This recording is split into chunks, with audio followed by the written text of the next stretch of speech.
ಯಾರ ಜೊತೆ ಎಷ್ಟೊಂದು ಖುಷಿಯಾಗಿ ಮೇಲೆ ಚಾಟ್ ಮಾಡ್ತಿದ್ಯಾ? ಭುವನ್ ಜೊತೆ ಮಾತಾಡ್ತಿದ್ದೀನಪ್ಪ. ನಾನ್ ನಿಮ್ಮ ಅಪ್ಪ ಕಣೋ. ಭುವನ್ ಅಂತ ಸೇವ್ ಮಾಡ್ಬಿಟ್ರೆ ಹುಡುಗಿ ಹೆಸರನ್ನ ನನಗೆ ಗೊತ್ತಾಗಲ್ಲ ಅನ್ಕೊಂಡಿದ್ಯಾ? ತಡಿಯಪ್ಪ, ಫೋನ್ ಮಾಡಿ ನಿನ್ ಜೊತೆ ಮಾತಾಡಿಸ್ತೀನಿ. ಚಂದ್ರನ ತಂಗಿ ಮಗ. ಹಲೋ ಮಚ್ಚ, ಆ ಮಗ ಅಪ್ಪ ನಿನ್ನ ಹುಡುಗಿ ಅನ್ಕೊಂಡ್ಬಿಟ್ಟಿದ್ದಾರೆ. ತಗೋ ಒಂಚೂರು ಮಾತಾಡು. ಹಲೋ ಅಂಕಲ್ ಹೇಳಿ. ಯಾರಮ್ಮ ನೀನು? ನಾನ್ ಅಂಕಲ್ ಮದನ್ ಲವರ್ ಮಾತಾಡ್ತಾ ಇದ್ದೀನಿ. ಸರ್ಕಲ್ ಅಲ್ಲಿ ಎಷ್ಟು ಸೈಡ್ಸ್ ಇರುತ್ತೆ ಗೊತ್ತೋ? 2 ಸೈಡ್ಸ್ ಇರುತ್ತೆ. ಮಹಾ ಕಲಾವಿದ ಪಂಡಿತರಾದ ವಿನಯ್ ಐನ್ಸ್ಟೈನ್ ಅವರು ಮೊನ್ನೆ ಹೇಳಿದ್ರು ನಂಗೆ ಔಟ್ ಸೈಡ್ ಇನ್ಸೈಡ್ 2 ಸೈಡ್ ಇರುತ್ತೆ. ಅದು ತಪ್ಪು. ಆಕ್ಚುಲಿ 5 ಸೈಡ್ ಇರುತ್ತೆ. 5 ಸೈಡ್ ಇರುತ್ತೆ. ಅದ್ಯಾವ್ದು? Outside, inside, right side, left side. 4 ಆಯ್ತು. ಮತ್ತೆ ಇನ್ನೊಂದ್ ಸೈಡ್ ಯಾವ್ದು? Side by side. ಅದೆಲ್ಲ ಬಿಡಪ್ಪ. ಸರ್ಕಲ್ ಇನ್ಸೈಡ್ ಏನಿರುತ್ತೆ? ಏನಾರು ಒಂದು ವಸ್ತು ಇಕ್ಕರೆ ವಸ್ತು ಇರುತ್ತೆ. ಸರ್ಕಲ್ ಔಟ್ ಸೈಡ್ ಏನಿರುತ್ತೆ? ನಮ್ ಮನೆ ಇರುತ್ತೆ. ಅದಕ್ಕೆ ನಾನೇನ್ ಮಾಡ್ಲಿ? ನಾವು ಲಕ್ಷ್ಮಿ ಹಬ್ಬ ಮಾಡ್ತಾ ಇದೀವಿ. ನೀವು ಒಂದ್ ಕೆಂಪು ಕಲರ್ ಸೀರೆ ಹೊಡ್ಕೊಂಡು ಒಂದ್ ಮಳೆಗೆ ಮುಡ್ಕೊಂಡು ಕೈಗೊಂದ್ ಹಸಿರು ಕಲರ್ ಬಳೆ ಹಾಕೊಂಡು ಅರ್ಶನ ಕುಂಕುಮ ಬಂದ್ಬಿಡು. ಮಿಸ್ ಮಾಡಬೇಡ. ಹಲೋ, ವರಮಹಾಲಕ್ಷ್ಮಿ ಹಬ್ಬದ ಹಾರ್ದಿಕ ಶುಭಾಶಯಗಳು. Same to you. ಮತ್ತೆ ಸಾಯಂಕಾಲ ಮಿಸ್ ಮಾಡಿದ್ರ ನಮ್ಮ ಹತ್ರನೇ ಆಟ್ಗಳು. ಶಿಷ್ಯ ಹೆವಿ ಕಿಲಾಡಿ ಆಗ್ಬಿಟ್ಟವನೆ. ಪರವಾಗಿಲ್ಲ, ಮೆಸೇಜ್ ಕಳ್ಸೋಣ. ಮೆಸೇಜ್ ನಾನ್ ನೋಡೋದೇ ಇಲ್ಲ. ಶಿಷ್ಯ ಮೆಸೇಜ್ ನೋಡ್ತಾ ಇಲ್ಲ. ಛೇ, ಈ ವರ್ಷ ಮಿಸ್ ಆಗ್ಬಿಟ್ನಲ್ಲ. ಪೇಮೆಂಟ್ ಬಂತು ಅನ್ಸುತ್ತೆ. ಅಜ್ಜಿ ಇವತ್ತು ಒಬ್ನೇ ಫುಲ್ ಪಾರ್ಟಿ ಮಾಡ್ತೀನಿ. ಇದ್ಯಾರು ₹1 ಕಳ್ಸೋರಲ್ಲ. ರೆಡ್ ಕಲರ್ ಸ್ಯಾರಿ ಹಿಡ್ಕೊಂಡು ಗ್ರೀನ್ ಕಲರ್ ಬಳೆ ಹಾಕೊಂಡು ಸಾಯಂಕಾಲ 6 ಗಂಟೆಗೆ ಮಿಸ್ ಮಾಡಿದ್ರೆ ಅರ್ಶನ ಕುಂಕುಮಕ್ಕೆ ಬಂದ್ಬಿಡು ಮಚ್ಚ.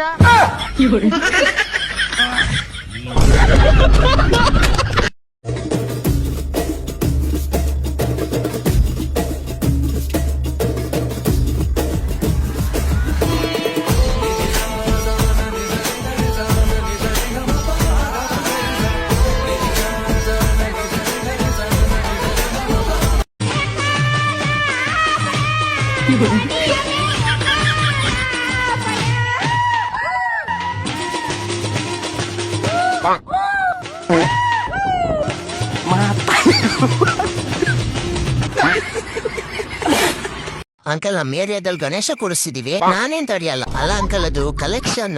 ಬನ್ನಿ ಒಟ್ಟಿಗೆ ಮಾಡೋಣ. ನಾವು ಮಾಡ್ಕೊತೀವಿ ಅಂಕಲ್. ನಿಮ್ ಕಡೆಯಿಂದ ಏನಾದ್ರು ಕಲೆಕ್ಷನ್ ಮೊದ್ಲೇ ಹೇಳ್ಬೇಕಲ್ವೇನಪ್ಪ ನೀವು? ನಾವು ಹೋದ ವರ್ಷದಿಂದ ಕೂಡಿಟ್ಟಿದ್ದೆ ಗಣೇಶನ್ಗೆ ಅಂತಾನೆ. ಬರ್ಕೊಳ್ಳಿ ಹೆಸರು ಬರ್ಕೊಳ್ಳಿ. ಅಂಕಲ್ ಎಷ್ಟು ಬರೆಯೋದು ಅಂಕಲ್? 2 ಮುಂದೆ ಒಂದು ₹21 ಬರ್ಕೊಳ್ಳಿ. 1 ವರ್ಷದಿಂದ ಕೂಡಿಟ್ಟಿದ್ದ ಅಂಕಲ್ ಇದು? ಇಲ್ಲಪ್ಪ, ನಾನು 1 ವರ್ಷದಿಂದ ₹20 ಕೂಡಿಟ್ಟಿದ್ದೆ. ₹1 ಮಿಸ್ ಆಗ್ಬಿಟ್ಟಿತ್ತು. ಒಂದ್ ಕೈಯಾರ ₹1 ಹಾಕಿ ಕೊಡ್ತಾ ಇದೀನಿ. ಆಮೇಲೆ ಮರಿಬೇಡ್ರಿ, ಪ್ರಸಾದ ನೇರ ಮನೆಗೆ ಬಂದ್ಬಿಡ್ಲಿ. ಮಾಮಗಳ ಜಿಲ್ಲೆ ಕರೀರಪ್ಪ, ಮಿಸ್ ಮಾಡ್ಬಿಡ್ರಿ. ಯಾರಿಗೂ ಹೇಳಕ್ ಹೋಗ್ಬೇಡ್ರಿ ನಾನು ಇಷ್ಟೆಲ್ಲ ಕೊಟ್ಟೆ ಅಂತ. ಇಲ್ಲ ಯಾವ್ದಕ್ಕೂ ಸೇಫ್ಟಿ ಒಂದ್ ಸೆಕ್ಯೂರಿಟಿ ಗಾರ್ಡ್ ಇಟ್ಕೊಂಡ್ಬಿಡಿ, ಕಳ್ತನ ಆಗ್ಬೋದು. Inside and outside.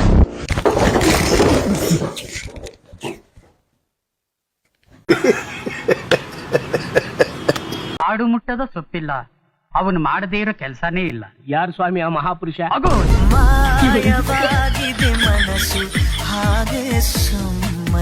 ನೆನದವರ ಮನದಲ್ಲಿ ಗೋವಿಂದ ಇವರೇ. ಅಪ್ಪರ ಮಗನೇ,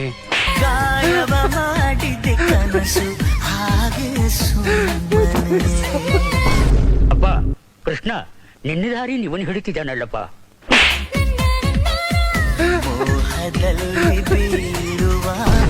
ಭಾರಿ ಥ್ರಿಲ್ಲಿಂಗ್ ಮನುಷ್ಯ ಕಣೆಯ ನೀನು. ಮಧುರವಾದ ಭಾವನೆ. ಕಳ್ಳರಿಗೆ ಸುಳ್ರಿಗೆ ಎಲ್ಲ ಹೆಣ್ಣು ಸಿಗ್ತದೆ, ನನಗೆ ಹೆಣ್ಣು ಸಿಗ್ತದೆ ಬೇಡವಾ? ತಾನೆ ಬಂದಿದೆ ಸೂಚನೆ. ತಗೊಂಬಂದು ನಾನು ಉರಿತಾ ಕೂತದಿಲ್ಲಿ.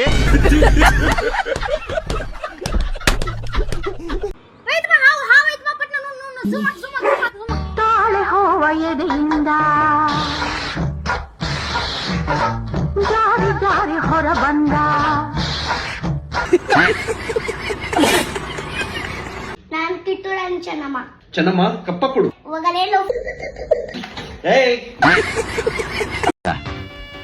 ನನಗೆ ಹೆಂಗೋ ಸಿಗದೆ ನೀನು ಹೆಂಗೋ ತುಂಬಾ ಚೆನ್ನಾಗಿದೆ ಕಣೋ.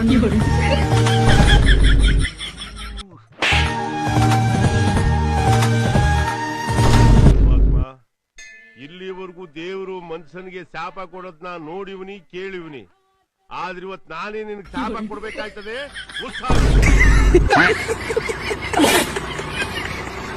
ನಗುವ ವರ ಕೊಡು ಮಾತಾಡು ಮಂದಾರವೇ.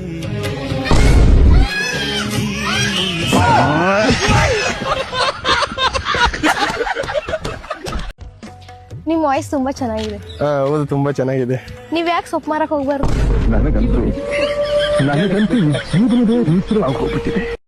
ನೀವು ದೊಡ್ಡವರಾದ್ಮೇಲೆ ಏನಾಗ್ತೀರಿ? ಡಿಸಿ ಡಿಸಿಯಾ? ಅದಕ್ಕೆ ಡಿಸಿ? ಇಡೀ ಸ್ಕೂಲ್ ಮತ್ತೆ ಪುಸ್ತಕ ಬ್ಯಾನ್ ಮಾಡ್ಲಿ. ರಾಮದೇವರೇ. ಸನ್ಯಾಸಿ. ಸನ್ಯಾಸಿ? ಅದಕ್ಕೆ ಸನ್ಯಾಸಿ?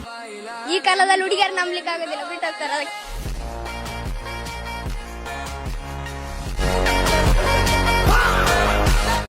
ನಿಮ್ಮ ಹೆಸರೇನು? ಅಮ್ರಮ್ಮ. ನಿಮ್ಮ ಇನ್ಸ್ಟಾಗ್ರಾಮ್ ಐಡಿ ಏನು? ಅಮೂಲ್ ಬೇಬಿ.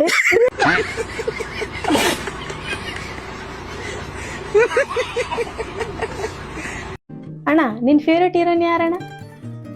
ನನ್ನ ಫೇವ್ರೇಟ್ ಹೀರೋಯಿನ್ ಇವಾಗಂದ್ರ ರುಕ್ಮಿಣಿ ವಸಂತ್ ಅಂದ್ರೆ ಭಾಳ ಇಷ್ಟ ನನಗೆ. ನಿಮ್ಗೆ ಯಾರು ಫೇವ್ರೇಟ್? ನನ್ ಫೇವ್ರೇಟ್ ಮಾತ್ರ ನೀನ್ ಹಳೆ ಲವರ್ ಅಣ್ಣ. ಏನ್ ಆಕ್ಟಿಂಗ್ ಮಾಡಿಲ್ಲ ಅಣ್ಣ. ನೀನ್ ಬಿಟ್ಟಿರಕ್ಕಾಗಲ್ಲ. ನಿನ್ನ ಮದುವೆ ಆಕಿನ ಅಂತ ಹೇಳಿ ಯಾರನ್ನ ಮದುವೆ ಆಗಿ 2 ಮಕ್ಳು ತಾಯಿ ಆಗ್ಬಿಟ್ಲು.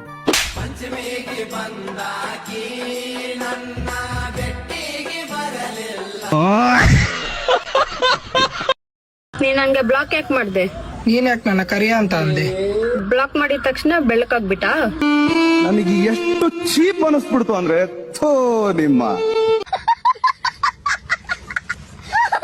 ನೀವು ದೇವ್ರ ಮೇಲೆ ನಂಬಿಕೆ ಇಡ್ರಿ. ಯಾಕಪ್ಪ ಅಂತಂದ್ರ ಅವ್ ಒಂದಲ್ಲ ಒಂದಿನ ನಿಮ್ನ ಕರ್ಕೋತಾನ.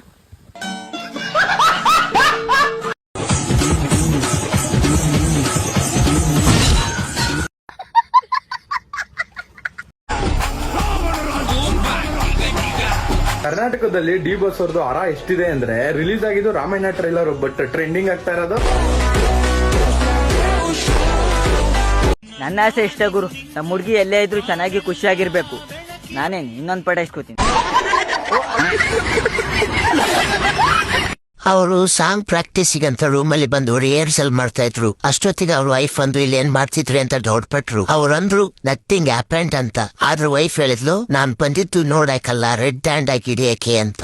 ಸಾಂಗ್ ಶೂಟ್ ಆದ್ಮೇಲೆ ಹೀರೋಯಿನ್ ರೂಮ್ ನಲ್ಲಿ ರೆಸ್ಟ್ ತಗೊಂತಾ ಇದ್ರು. ಡೋರ್ ಓಪನ್ ಆದ್ಮೇಲೆ ವೈಫ್ ಶಾಕ್ ಆದ್ರು. ಇದು ಯಾವ ತರ ಸೀನು ಈ ಸ್ಕ್ರಿಪ್ಟ್ ಅಲ್ಲಿ ತಿಳಿವೆಲ್ಲಲ್ಲ ಅಂತ. ಅದೇ ಟೈಮ್ಗೆ ಡೈರೆಕ್ಟರ್ ಕಟ್ ಅಂತ ಹೇಳ್ತಾ ಇದ್ರು. ಅದಕ್ಕೆ ವೈಫ್ ಹೇಳಿದ್ವಿ, ಒಂದು ಮನೆಗೆ ಹೋದ ತಕ್ಷಣ ಕಟ್ ಮಾಡ್ತೀನಿ ನೋಡು ಅಂತ ಹೇಳಿದ್ರು. ಫೋಕ್ ಸಾಂಗ್ ಪ್ರಾಕ್ಟೀಸ್ ಮಾಡಂದ್ರೆ ಫ್ಯಾಮಿಲಿ ಸಾಂಗ್ ನ ಪ್ರಾಕ್ಟೀಸ್ ಮಾಡ್ತವ್ರ ಮನೇಲಿ. ಸಾಂಗ್ ಟೈಟಲ್ ಬೇರೆ ಇರಬಹುದು, ಆದ್ರೆ ಈ ಎಪಿಸೋಡ್ಗೆ ಟೈಟಲ್ ರೆಸ್ಟ್ ತೆಗೆದುಕೊಳ್ಳಲು ಹೋದವನು ರೆಡ್ ಹ್ಯಾಂಡ್ ಆಗಿ ಸಿಕ್ಕಿ ಬಿದ್ದನು. ಇನ್ಸ್ಟಾಗ್ರಾಮ್ ನಲ್ಲಿ ಸಾಂಗ್ ವೈರಲ್ ಆಗ್ಬೇಕಿತ್ತು, ಆದ್ರೆ ರೂಮ್ ಇನ್ಸಿಡೆಂಟ್ ಅದಕ್ಕಿಂತ ಜಾಸ್ತಿ ವೈರಲ್ ಆಗೋಯ್ತು. ಈಶ್ವರ್ ಸಾಯಿ ಅವರೇ, ಮಾಧುರಿ ಅವರೇ, ಏನೇ ಆಗಿದ್ದರೂ ಸೋಷಿಯಲ್ ಮೀಡಿಯಾದಲ್ಲಿ ವಿಷಯ ದೊಡ್ಡದಾಗುವ ಮುಂಚೆ ಒಮ್ಮೆ ಶಾಂತವಾಗಿ ಕೂತು ಮಾತನಾಡಿ. ತಪ್ಪು ಯಾರದೇ ಆಗಿರಲಿ, ಕೋಪದಲ್ಲಿ ತೆಗೆದುಕೊಳ್ಳುವ ನಿರ್ಧಾರಕ್ಕಿಂತ ಕುಟುಂಬ ಮತ್ತು ಸಂಬಂಧವನ್ನು ಉಳಿಸಿಕೊಳ್ಳಲು ಮಾತನಾಡುವುದು ಮುಖ್ಯ. ಮತ್ತು ಅವರ ಫ್ಯಾಮಿಲಿಗೂ ಒಂದು ಮಾತು, ವೈರಲ್ ವಿಡಿಯೋಸ್ ಮತ್ತು ಜನರ ಕಮೆಂಟ್ಸ್ ನೋಡಿ ಇನ್ನಷ್ಟು ನೋವು ಪಡಬೇಡಿ. ಸತ್ಯ ಏನೇ ಇದ್ದರೂ ಅದನ್ನು ನಿಮ್ಮೊಳಗೆ ಶಾಂತವಾಗಿ ಪರಿಹರಿಸಿಕೊಳ್ಳಿ. ಜನರು ಇಂದು ಮಾತನಾಡುತ್ತಾರೆ, ನಾಳೆ ಮತ್ತೊಂದು ವಿಷಯಕ್ಕೆ ಹೋಗುತ್ತಾರೆ. ಆದರೆ ನಿಮ್ಮ ಕುಟುಂಬದ ಜೀವನ ನಿಮ್ಮದೇ. ಎಲ್ಲರೂ ಶಾಂತವಾಗಿ ಒಬ್ಬರನ್ನೊಬ್ಬರು ಅರ್ಥ ಮಾಡಿಕೊಂಡು ಒಳ್ಳೆಯ ನಿರ್ಧಾರ ತೆಗೆದುಕೊಳ್ಳಿ.